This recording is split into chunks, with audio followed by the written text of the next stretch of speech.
Hello বন্ধুরা, মায়ের সংসার চ্যানেলে আপনাদের সুস্বাগতম। চন্দ্রমল্লিকার চারা এখন থেকে রেডি করে নাও, তাহলে শীতকালে গিয়ে অনেক অনেক বেশি তোমরা ফুল পাবে। অলরেডি টাইম পেরিয়ে গেছে, যদি এপ্রিল মাস থেকে করা হতো আরও বেশি ফুল পেতে। তো আজকে ভিডিওটা তোমরা অবশ্যই পুরোটা দেখো যে আমি কিভাবে চন্দ্রমল্লিকার চারা করছি।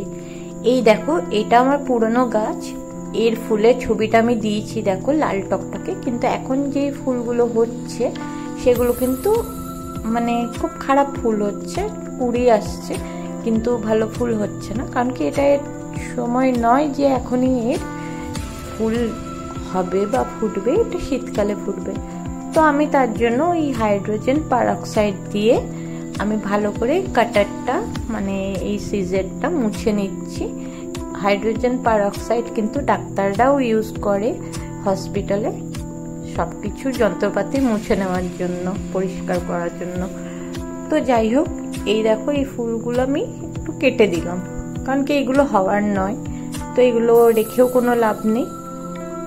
তো কিছু কিছু আমি বাদ দিয়ে দিচ্ছি, আর বাকি কুড়িগুলো পরে বাদ দেবো। আপাতত যেটার জন্য ভিডিও করতে বসেছি সেটা তোমাদের দেখাই। এখান থেকে আমি মোটামুটি ভালো 4টে ডাল কাট করে নেব। এই দেখো, যেই ডালগুলো আমি কিন্তু কাট করছি বেছে বেছে নিচ্ছি, যেখানে কিন্তু কুঁড়ি নেই। তলায় যে পাতাগুলো রয়েছে ওগুলোকে আমি সরিয়ে দেব। তো মোটামুটি আমি এই ছোট যেহেতু টবটা, তো আমি ওর মধ্যে বালি নিয়ে রেখেছি, বালি বলতে লাল বালি নিয়েছি। আর বালিটা কিন্তু একটু আমার মানে ভেজা রয়েছে, তো তোমরা চেষ্টা করবে শুকনো বালি ইউজ করা, বৃষ্টিতে বালিটা একটু ভিজে গেছে। তো মোটামুটি আমার 4টে ডাল নেওয়া কমপ্লিট হয়ে গেল। দেখতেই পাচ্ছ আমি ভালো ভালো হেলদি হেলদি ডালগুলোকে এখান থেকে আলাদা করেছি, যেগুলোতে কুড়ি নেই সেরকম দেখে ডালই আমি নিয়ে রেখেছি। তো চলো, এই দেখো আমি অ্যালোভেরা কাট করে রেখেছি, এটাকে নিয়ে এসেছি। কেন বলো তো, অ্যালোভেরা জেল দিয়ে আমি এটা হরমোন পাউডার ইউজ না করে আমি অ্যালোভেরা জেলটা ইউজ করব। 45 ডিগ্রি অ্যাঙ্গেল করে আমি প্রত্যেকটা ডাল কেটে নিচ্ছি।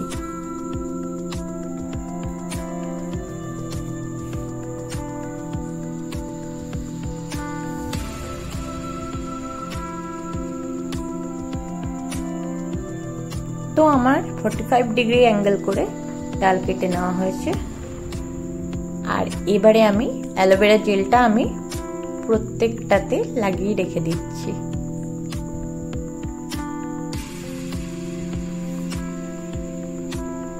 তো মাঝখানে দেখতেই পাচ্ছ অ্যালোভেরা জেলটা, এ দেখো, এটা কিন্তু হরমোন পাউডারের জায়গায় তোমরা অ্যালোভেরা জেল ইউজ করতে পারো যে কোনো চারা গাছ রেডি করার ক্ষেত্রে। এই অ্যালোভেরা জেলটা আমি ভালো করে লাগিয়ে দিচ্ছি, প্রত্যেকটা ডালে আমি ভালো করে অ্যালোভেরা জেল লাগিয়ে দিচ্ছি।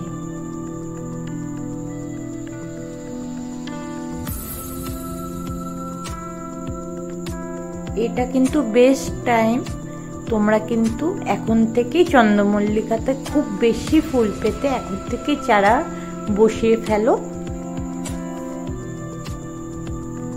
আমি এই চারাগুলো 4টে, এখানে বেশি জায়গা হবে না, সেক্ষেত্রে আমার 4টে চারা হলেই যথেষ্ট। এই 4টের মধ্যে যদি একটা চারা নষ্ট হয়ে যায় অসুবিধা নেই। অলরেডি আমার বাগানে অনেক চারা করা রয়েছে, শুধুমাত্র টব কেনা নেই বলে আমি এখনো পর্যন্ত সেগুলো বসাতে পারছি না। বেশ কিছু বসিয়েছি, আবার বেশ কিছু এখন এই গাছটার আমার চারা বানানো ছিল না, তো সেই জন্য এটার আমি 4টে ডাল বসিয়ে দিচ্ছি।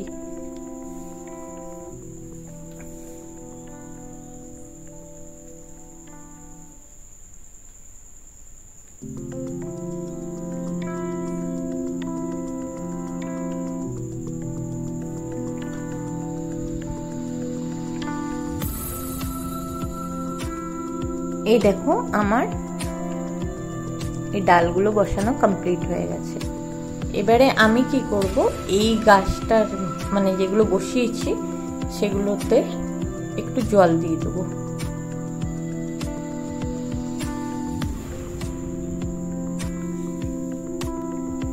তো চলো, আমার জল দেওয়া কমপ্লিট হয়ে গেল। এবারে এটাকে একটা ভালো করে সেটি জায়গাতে আমি রেখে দেবো, যেখানে মানে খুব হালকা আলো আসে, মানে রোদ একদমই যাতে না পড়ে। তো আমি এখানে গাছের ফাঁকে এখানে রেখে দিচ্ছি, যেখানে আমার টবগুলো রয়েছে, গাছের ছায়াও আছে। আর এই দেখো অলরেডি আমি অনেকগুলো চারা বসিয়েও ফেলেছি।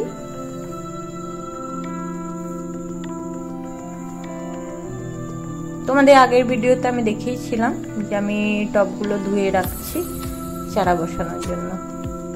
এই দেখো কতগুলো চারা করে রেখেছি অলরেডি। এখান থেকে মাঝখান থেকে এখানে বালির মধ্যেই পুঁতে রেখেছি। আর এই দেখো এই চারাটা নষ্ট হয়ে গেছে। যাই হোক, এতগুলো চারার মধ্যে এক একটা নষ্ট হবেই, ওটা আর কিছু করার নেই। তো এগুলো আমি খুব তাড়াতাড়ি বসিয়ে দেবো। বেশি বেশি করে ফুল পেতে অবশ্যই এখন থেকে বসাতে হবে, মানে এটা গিয়ে কিন্তু শীতকালে তোমাদের কাছে রেজাল্ট দেখতে পাবে। শুধু গাছ বসাও আর পিঞ্চিং করো, পিঞ্চিং করতে থাকো।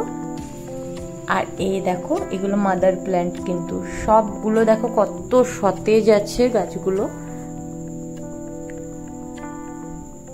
মেন গাছ কিন্তু মরে যায়।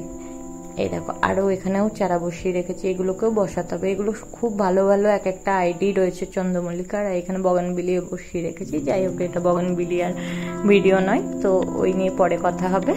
তো এই দেখো কত কত গাছ চন্দ্রমল্লিকা, অনেক রকম ভ্যারাইটি আমি কালেক্ট করে রেখেছি, যেখান থেকে আমি নিজেই চারা বানিয়ে এগুলোকে আবার নতুন গাছ বানাবো। আর বেশি বেশি করে ফুল পেতে অবশ্যই এখন থেকে তোমরা চন্দ্রমল্লিকার চারা রেডি করো।